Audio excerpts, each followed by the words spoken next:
if you finish crocheting your scarf and you want to add a fringe, you need some little loops in order to put the wool through for the fringe. So you need to work a one row of one double crochet and one chain, making little spaces.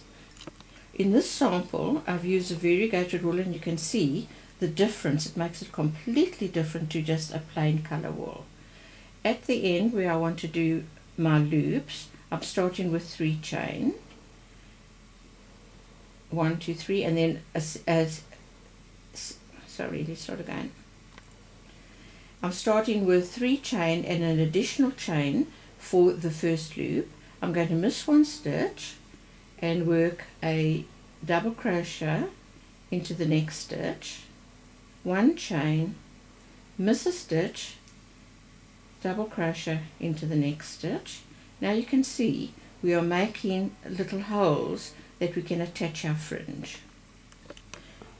Of course you will have to do this on either end of your scarf, and if you want to do a fringe, depending on how long you want your fringe, cut some strands of your yarn to the length you want the fringe. Here I'm only demonstrating with 2, but you can make your fringe as thick as you like. Then fold it in half and take in your hook, put your hook from the front of the work, pull in through like you're going to do a slip stitch, and then basically do a slip stitch and pull it through.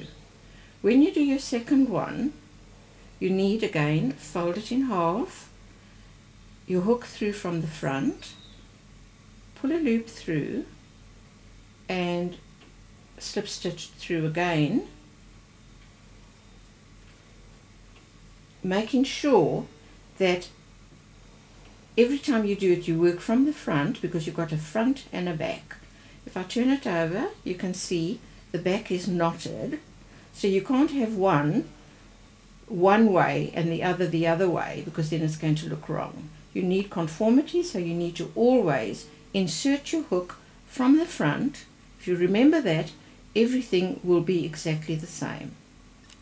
As you can see, when you're working, you're not going to have your ends very even, so at the end just take a pair of scissors and cut it evenly. Here I can show you what I mean. If you look here, all the ends of this fringe are the same length, so it's a nice even crisp end.